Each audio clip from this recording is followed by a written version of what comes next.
Okay, so let's start with a new topic, which is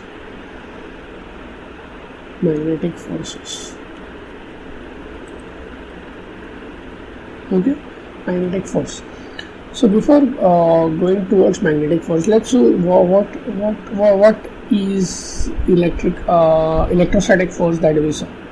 Okay, so we had seen that. Let's say there is a electric field which is existing, okay, and this electric field is existing because of some external element. Okay, so let's say there is some charge there which is creating this external field. Doesn't matter. I mean, what we are interested in is that there is a already existing electrostatic field. Okay, so now if I get a charge, some charge, it may be positive, negative, anything.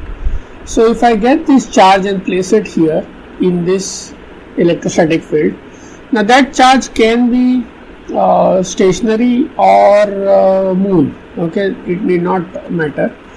It can be moving or it can be stationary. Then what will happen is that particular charge, this charge here, which is Q, the charge Q, okay, this charge Q will experience a force when it is placed in this electrostatic field. It will experience a force. That particular force is given by the charge, value of the charge Q into the electrostatic field E. Okay, this particular force is called as the electrostatic force. Okay, is a electrostatic force.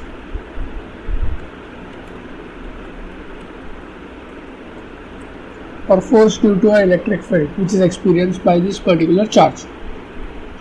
Okay, so this is the electrostatic force which is experienced by this particular charge. Now the direction of this force is in the same direction or parallel to that of E. Okay, so F and E are in the same direction. E are in the same direction. Clear? So if it's like if it was an electrostatic force and I place a negative charge, then that particular force will be in the opposite direction, right, of the electrostatic force. They are parallel to each other, you can say. They are parallel. They may be in the same direction or in the opposite direction, but they are parallel to each other. Okay. Now let's come to magnetic force. Now magnetic force, let's use the same scenario.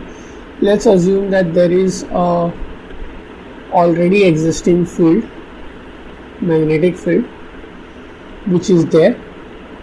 Now that field is because of some permanent magnet or some current element. Okay, so I mean different source. Okay, it's basically an external source which is creating this magnetic field.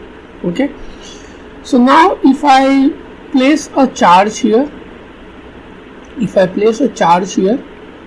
of, again we'll use the same positive charge and the charge value is Q.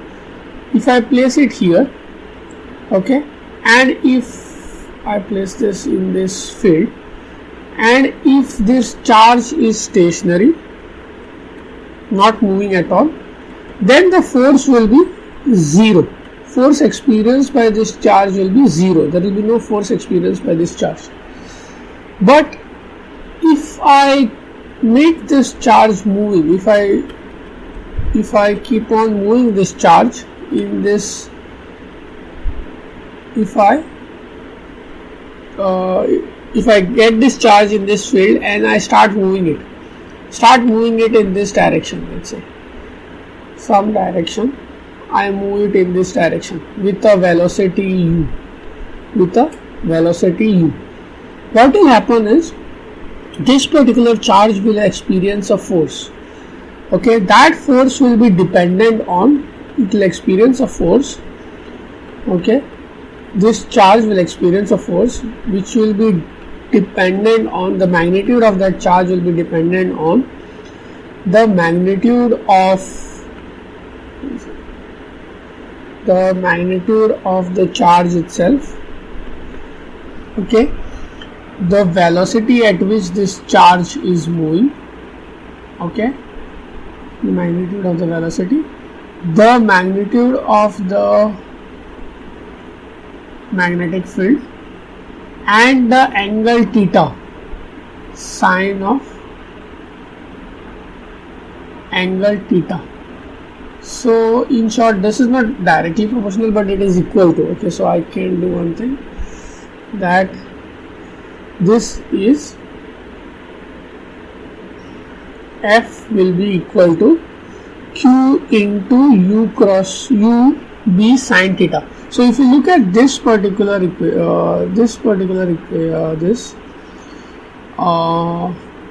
term, then this will turn into Q cross product of velocity at which the charge is moving and the magnetic field B. Okay, so this is what your force will be equal to, the force vector. Now if I use this particular equation and try to find out the direction of force, how it will be is, let's say the charge is moving in this direction, okay, with a velocity u, and this is the magnetic field, the direction of the magnetic field. Okay, so first thing, when we are doing a cross product in vector algebra, the direction of the cross product will be perpendicular to the plane. So this F will be perpendicular to the plane in which this U and B are, right? So it's a three-dimensional thing. So if I use U and B, this book is my plane now. Let's just assume that U is along the B, along the book, and B is also along the book. So the book will be my plane. I have to find out the smallest angle. Smallest angle is this angle, right? This angle is my smallest angle, theta. So what will happen is, I have to now, the rule is, I have to place my hand in such a way that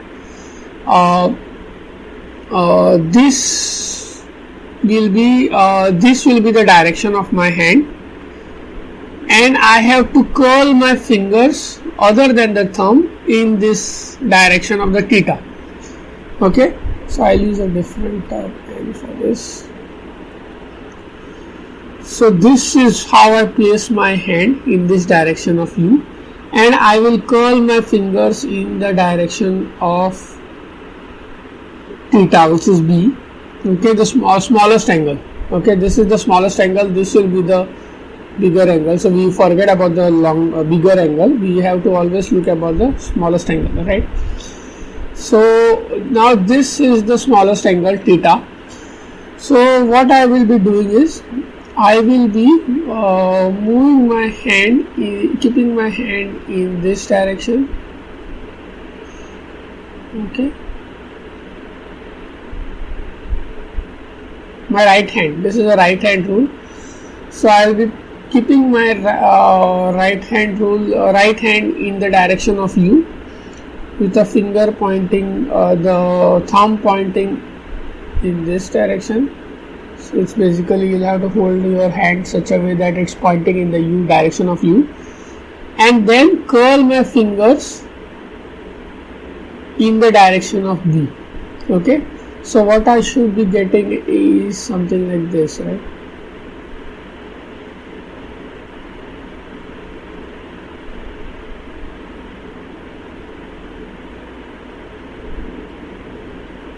So I'll be curling my fingers in this direction and my thumb thumb will be the direction of the vector. Thumb. So I curl my fingers and this will be the direction of the vector. So it will be perpendicular to this plane. So it will be in this direction. F will be in this direction here, which is away.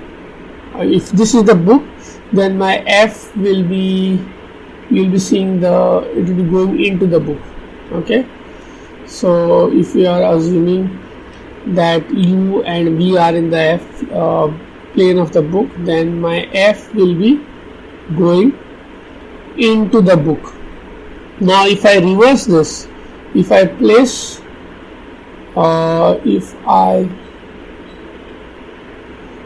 if my direction of U is in this direction and B is in this direction, then what I'll be doing is I keep my right hand along this line, okay, and when I keep my right hand in this line, my thumb is pointing upwards, and then I curl my fingers in the direction of B. So now what is going to happen is my direction of force will be coming towards you. So it's coming out from the book. Okay, so that will be the direction. So it's always perpendicular to the U cross B plane. So think about this scenario which I have just created. So let's just say that you have two vectors which are going, one is going in this direction, one is going in this direction. So what I will do is I will get one, let's just say that there is one vector which is going in this direction, one is going in this direction. Okay, so what I am doing is I will be getting a plane, I will be first creating a plane which includes those two vectors. So some kind of I can think of a scenario where like there's a vector here and there are two vectors. I just get a book and place it under them so that both these vectors are on the book.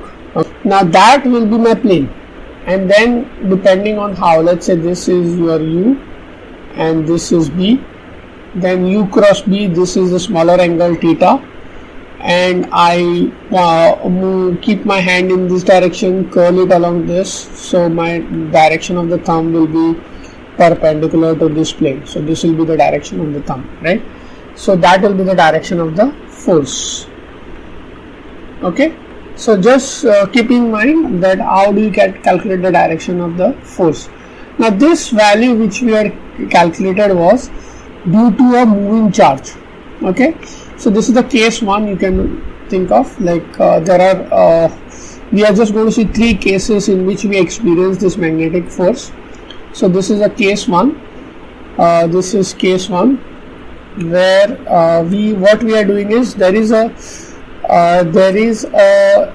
external B field, okay, already present, already there, and what we do is we get a charge, a moving charge,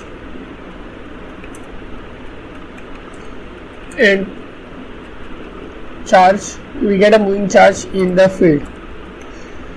Okay, the charge has to move, that is their requirement. So once the charge moves with a velocity u in a certain direction, that charge experiences a force. That magnetic force is given by this particular formula here. Okay, now the charge will also experience a electrostatic force that we had seen, F equal to QE, right? So we had seen that this FE, right?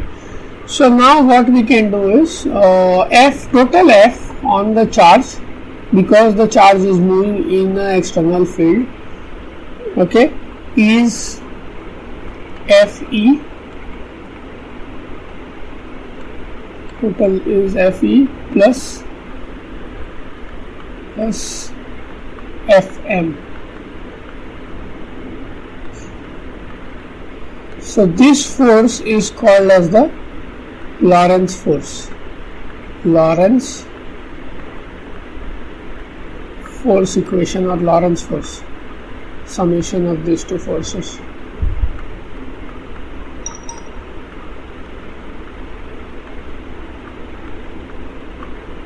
You can write this Lorentz force as QE plus Q into U cross B.